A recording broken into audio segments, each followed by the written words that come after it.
Hola, soy el profesor Roberto Joven Tirado Reyes. En este video tutorial voy a presentar el tema estadística descriptiva e inferencial, criterios para elegir la prueba estadística y métodos de análisis estadísticos. Los temas o subtemas que estaremos abordando a lo largo de este video tutorial son los siguientes.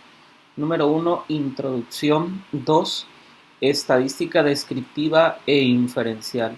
3, criterios básicos para elegir una prueba estadística. 4, elección del estadístico de prueba. 5, interpretación de la prueba estadística. 6, asociación y correlación. Y finalmente el resumen. Bien, pues la competencia que se espera al finalizar el video adquieran los participantes es que describan y comprendan los criterios básicos para la selección de una prueba estadística, análisis e interpretación y los apliquen en el análisis de los resultados del trabajo de investigación. A manera de introducción, podemos decir que la estadística está implícita en todo ámbito de nuestra vida, ¿sí? De hecho, todas las personas, de forma inconsciente, realizamos procedimientos estadísticos. ¿Cómo es esto? Bueno, algunas personas quizás estén interesadas en cómo administrar el promedio de gastos semanal. Si eres estudiante, tal vez el promedio de que gastas de traslado a la facultad. O por ejemplo, si te gusta el deporte, tal vez estés interesado en conocer cuál es el promedio de partidos que ha jugado tu equipo, cuántos han ganado, cuántos han perdido. Entonces, en todo ámbito de nuestra vida, de forma inconsciente, realizamos estadística, ¿sí? Pero, ¿qué es la estadística y cómo se clasifica para su estudio?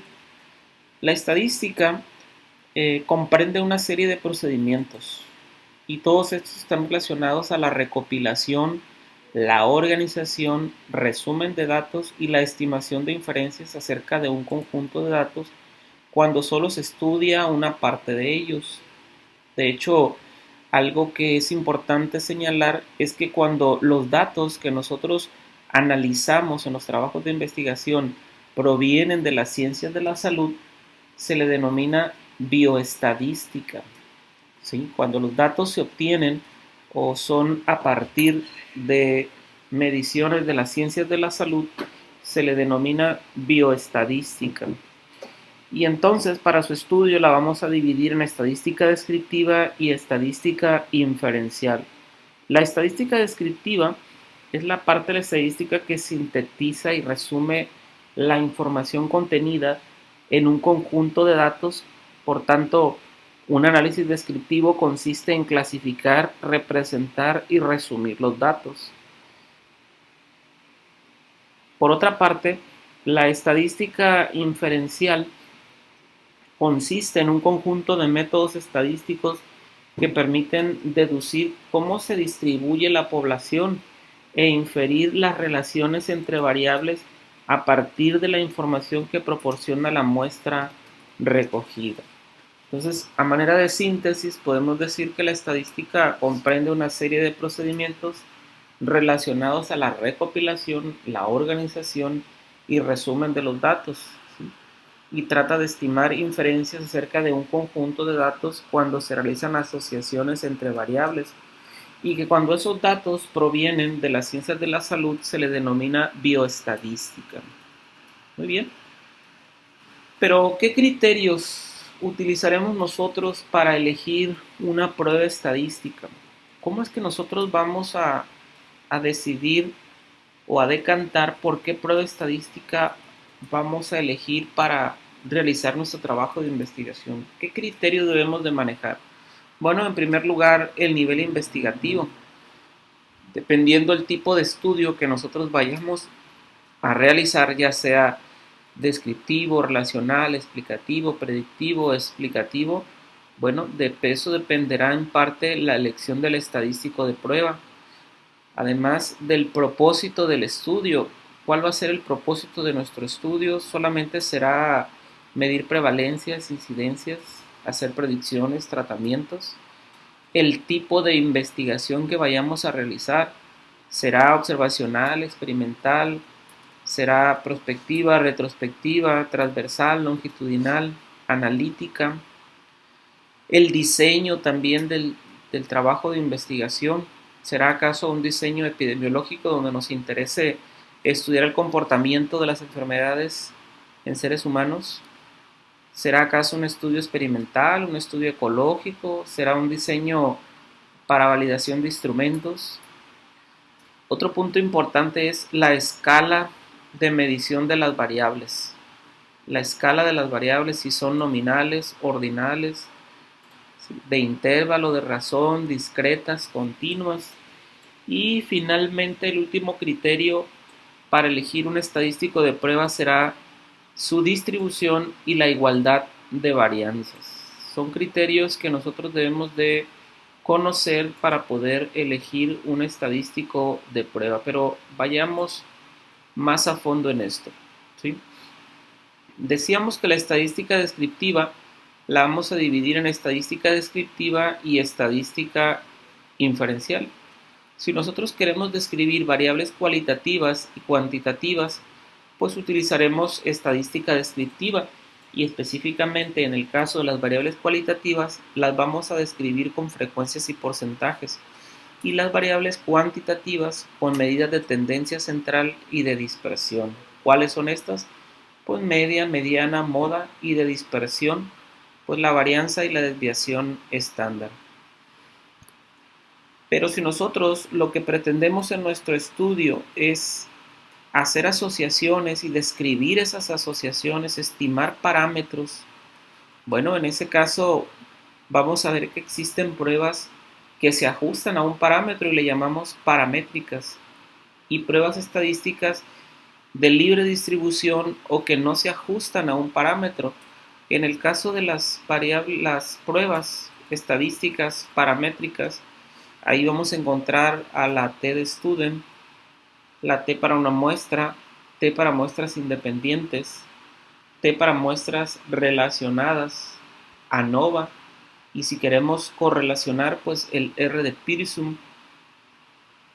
Dentro de las pruebas estadísticas no paramétricas encontraremos el chi cuadrado, la prueba U de Mann-Whitney, la prueba H de Kruskal-Wallis, Wilcoxon, Friedman, Q de Cochran, y si queremos correlacionar la versión no paramétrica es el RO de Spearman. Esas serían las pruebas estadísticas paramétricas y no paramétricas. Muy bien. Ahora bien, existen algunos supuestos de investigadores que no tienen un sustento en su razón de ser para elegir las pruebas estadísticas. Algunos de ellos consideran que las variables cualitativas, nominales y ordinales, cuando trabajemos o asociemos variables de este tipo, pues podemos optar por pruebas no paramétricas, dado que no tienen distribución normal. Y en las variables cuantitativas, de intervalo y de razón, podemos trabajar con pruebas paramétricas, dado que tienen distribución normal. Sin embargo, aquí es importante comentar que las variables, por ejemplo, ordinales en muestras grandes, pueden llegar a tener distribución normal y entonces no sería correcto utilizar o considerar en este caso que no tiene distribución normal o por default optar por una prueba no paramétrica.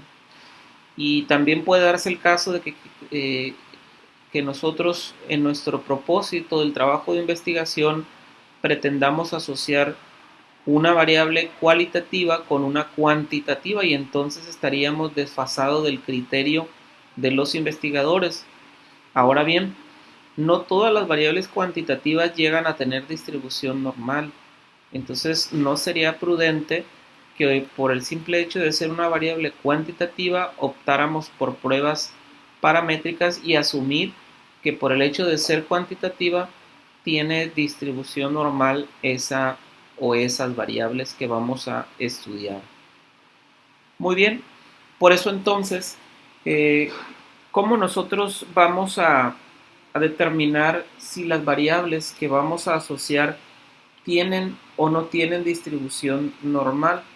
Y en este caso, ¿cuál sería el primer paso que nosotros vamos a dar para elegir la prueba estadística con la que vamos a asociar nuestras variables o vamos a darle respuesta a nuestros objetivos o hipótesis planteados en el trabajo de investigación? Bueno, el primer paso será conocer la distribución de la variable. Si esta variable es cuantitativa, la prueba de Kolmogorov-Smirnov y la prueba de Shapiro-Wilk nos va a permitir a nosotros determinar si esas variables cuantitativas tienen o no tienen distribución normal y tienen igualdad de varianzas. Aquí es importante comentar que la prueba de Shapiro-Wilk la vamos a utilizar nosotros en muestras menores a 50. Cuando tengamos pruebas mayores a 50, entonces podremos utilizar la prueba de Kolmogorov-Smirnov. Y la regla de decisión señala que cuando el p-valor es mayor al 0.05, los datos tienen distribución normal, tienen igualdad de varianza, por lo tanto podemos optar por pruebas paramétricas. Caso contrario, cuando el p-valor es menor al 0.05, entonces optaremos por pruebas no paramétricas, dado que las variables de contraste no tienen distribución normal y no tienen igualdad de varianzas. O bien, puede darse el caso también de que las variables de contraste que estemos analizando, una de ellas pueda llegar a tener distribución normal, pero no tenga igualdad de varianzas. Y en ese caso el criterio que vamos a aplicar es que basta con que solo una de las variables de contraste no tenga distribución normal para ya no usar pruebas paramétricas. Muy bien, pues con esto en mente sigamos avanzando. Y entonces, si ya nosotros dimos el primer paso de conocer la distribución de las variables mediante la prueba de Kolmogorov-Smirnov, ¿sí?, o Shapiro-Wilk, y mediante la prueba de Leven o el estadístico de Levin, la igualdad de varianzas, ahora que ya corrimos esas pruebas estadísticas, vamos a ver ahora cuáles son las pruebas estadísticas que nosotros podemos elegir. Ya en parte habíamos comentado en diapositivas previas cuáles son las pruebas estadísticas. Solamente aquí las voy a recordar, ¿sí? Y entonces tengo agrupadas las variables, las pruebas estadísticas no paramétricas y las paramétricas. Y entonces aquí a mi lado izquierdo de la pantalla, pues tengo agrupados con cuántas variables voy a trabajar y el tipo de estudio que voy a realizar.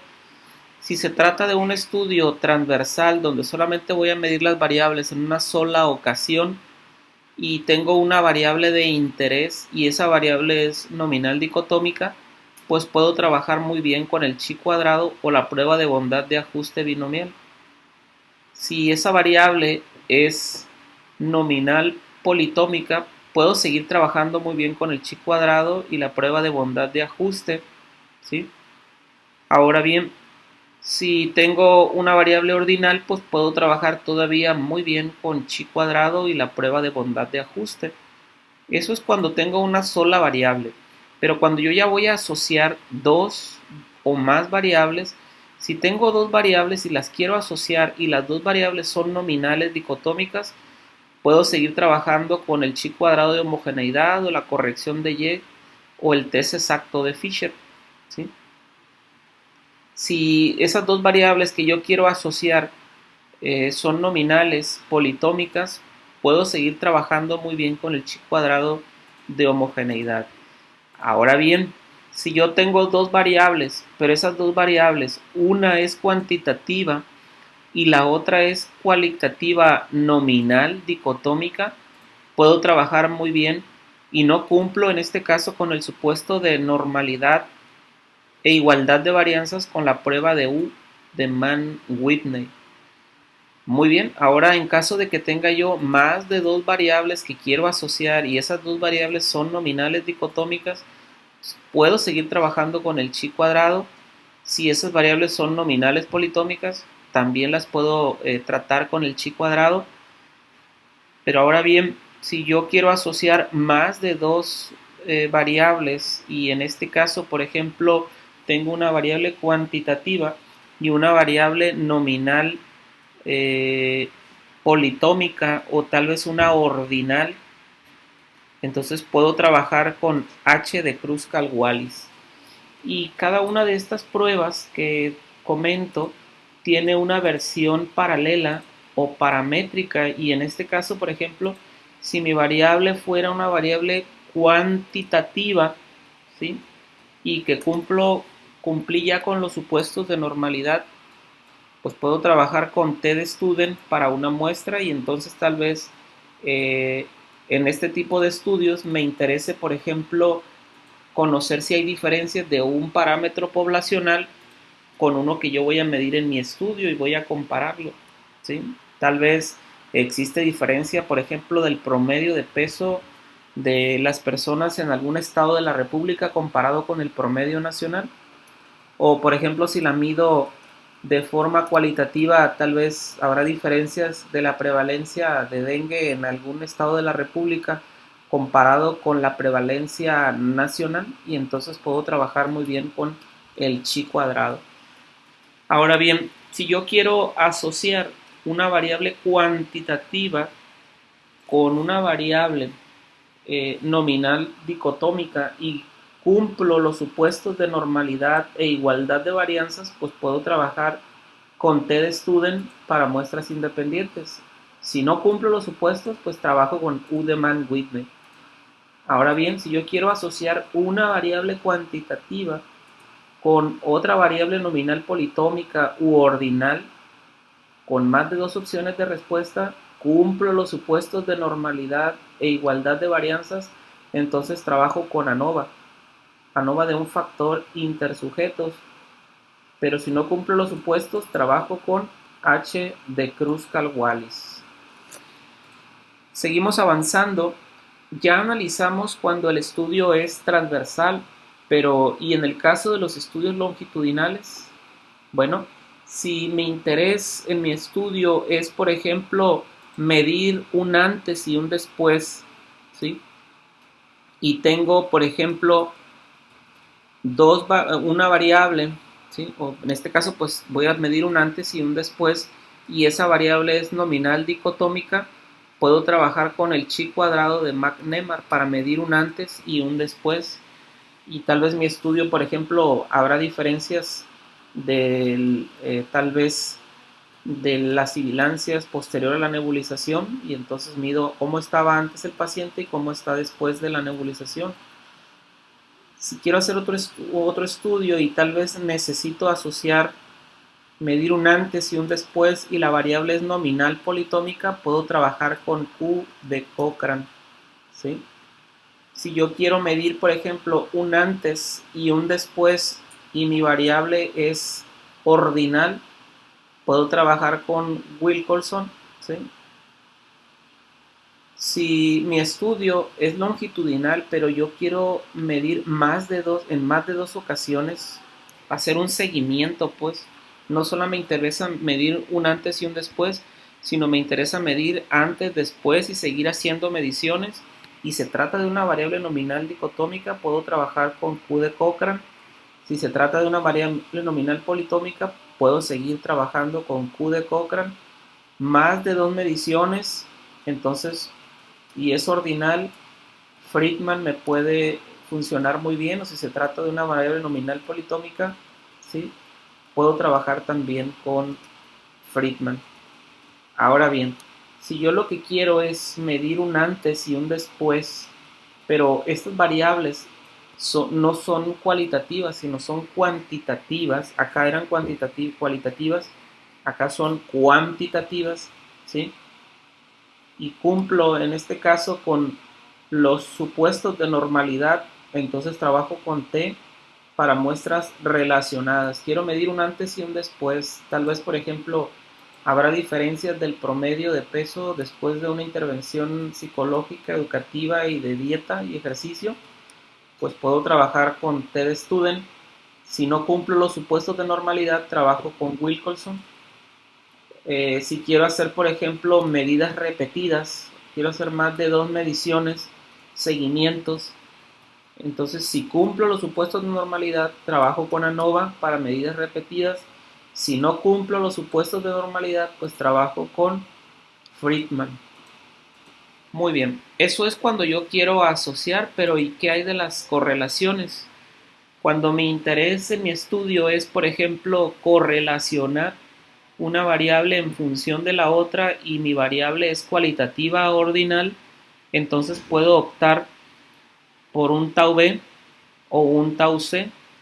Tau b cuando yo tengo dos variables ordinales con las mismas opciones de respuesta. Tal vez, por ejemplo, tenga una variable que se llama nivel de satisfacción laboral y entonces esa variable nivel de satisfacción laboral tiene 3 opciones de respuesta, ¿sí? Y quiero, por ejemplo, correlacionar la satisfacción laboral tal vez con el cumplimiento en los registros clínicos y ese cumplimiento en los registros clínicos lo tengo medido de una forma ordinal, cumplimiento bajo, moderado y alto, entonces funcionaría muy bien el tau b de Kendall cuando quiero yo correlacionar dos variables ordinales con la misma opción de respuesta, no la misma opción de respuesta, sino las mismas cantidad de opciones de respuestas. Esa sería la respuesta correcta o la palabra correcta. Ahora bien, tau c la voy a utilizar cuando quiero asociar o correlacionar, en este caso, dos variables ordinales, pero una variable tiene 3 opciones de respuesta y tal vez la otra tenga 4 opciones de respuesta. Entonces, ahí ya no es parejo. Entonces, en esos casos, puedo trabajar con tau c de Kendall. Y si mi variable es cuantitativa, bueno, si mi variable es cuantitativa, ¿sí? Y quiero correlacionar y cumplo el supuesto de normalidad, bueno, puedo trabajar con R de Pearson, pero si no cumplo el supuesto de normalidad en la prueba de Kolmogorov-Smirnov, entonces trabajo con el Rho de Spearman cuando quiero correlacionar. Muy bien, entonces ya analizamos cuáles son las pruebas estadísticas paramétricas y no paramétricas y en qué casos podemos nosotros utilizarlos cuando asociamos variables cualitativas y variables cuantitativas y cuando asociamos una cualitativa con una cuantitativa. Muy bien, ahora veamos cómo interpretar la prueba estadística, cómo hacer la interpretación del estadístico de prueba. Bueno, aquí pongo algunas pruebas estadísticas, pero puede ser, no anoto las correlaciones, pero la interpretación es la misma también, ¿sí? De hecho, le dedico una diapositiva a la correlación, por eso no las anoto aquí. Entonces, la regla de decisión señala en la prueba estadística, cuando yo ya asocié dos variables, si el p-valor es mayor al 0.05, entonces acepto H0 y rechazo H1 y asumo que no hay diferencias, no hay asociación entre las variables, ¿sí? Y cuando el p-valor es menor al 0.05, entonces acepto la hipótesis del investigador o H1 y rechazo H0 y entonces asumo que existen diferencias o asociación entre las variables de estudio. Ahora bien, ¿cómo interpreto la correlación? Pues es algo muy similar. La correlación, decíamos que cuando el p-valor es mayor al 0.05, acepto H0 y rechazo H1 y asumo que no hay diferencias, no hay correlación, no hay asociación entre las variables. Cuando el p-valor o la significancia es menor al 0.05, entonces acepto la hipótesis del investigador o H1 y rechazo H0 y entonces asumo como investigador que existen diferencias entre las variables o existe asociación, existe correlación. Sin embargo, aquí es importante comentar que las correlaciones miden el grado de asociación y dirección entre una variable y la otra. Es decir, que si una variable aumenta, la otra disminuye. Entonces, si una disminuye y la otra también, a eso le llamamos una correlación negativa. Pero cuando una variable aumenta y la otra también aumenta, a eso le llamamos una correlación positiva. Y entonces, eh, lo que vamos a ver nosotros es en qué medida están correlacionadas una variable en función de la otra. Y ahí establecemos puntos de corte y decimos que de 0 a 2 a punto 2 es una correlación mínima, de punto 2 a punto 4 es una correlación baja, de punto 4 a 6 es una correlación moderada, de punto 6 a punto 8 una correlación buena, y de punto 8 a 1 es una correlación muy buena. Ojo, no confundir aquí la interpretación de la correlación con el resultado de la significancia o de la prueba estadística. ¿Sí? Aquí ya asumimos que si el p-valor es mayor al punto 0,5, no hay asociación, no hay correlación. Si el p-valor es menor al punto 0,5, entonces sí existen diferencias, sí hay correlación entre las variables. Ahora bien, si ya vimos nosotros que sí hay correlación entre las variables, ¿en qué medida o en qué grado están correlacionados esas variables? ¿Es mínima, baja, moderada, buena o muy buena la correlación? Algo importante aquí que es importante mencionar también es que no es lo mismo asociar y correlacionar. Y es importante dejar claro que las categorías de las variables se asocian. Mediante una prueba estadística se puede medir la fuerza de asociación entre las variables, pero las unidades o los valores finales de las variables se correlacionan, y mediante la correlación se puede establecer el nivel de correlación y dirección que tienen una variable en función de la otra. A manera de resumen, entonces, podemos decir que la estadística comprende una serie de procedimientos relacionados a la recopilación, organización, resumen de los datos y la estimación de inferencias acerca de un conjunto de datos cuando solo se estudia una parte de ellos. La bioestadística se le denomina así cuando los datos que se analizan o se analizarán se obtienen de las ciencias de la salud, y entonces la estadística se denomina bioestadística cuando los datos provienen de mediciones relacionadas a las ciencias de la salud. La estadística descriptiva es la parte de la estadística que sintetiza y resume la información contenida en un conjunto de datos.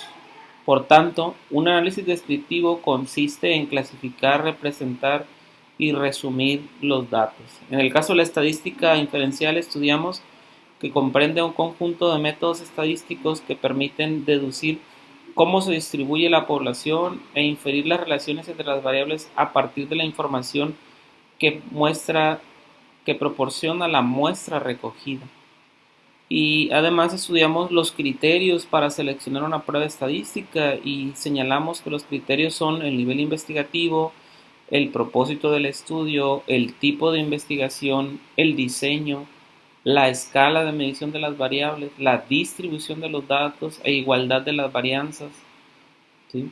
Estudiamos también que la clasificación de la estadística es estadística descriptiva y estadística inferencial, y que las pruebas estadísticas paramétricas incluyen a la prueba t-student, t para una muestra, t para muestras independientes, t para muestras relacionadas, ANOVA, y la versión paramétrica de correlación es el R de Pearson. Y las pruebas no paramétricas pues incluyen al chi cuadrado, los tau b de Kendall, tau c, U de Mann-Whitney, H de Kruskal-Wallis, Wilcoxon, Friedman, Q de Cochran, Rho de Spearman, que es la versión no paramétrica de correlación, junto con el tau b y el tau c de Kendall.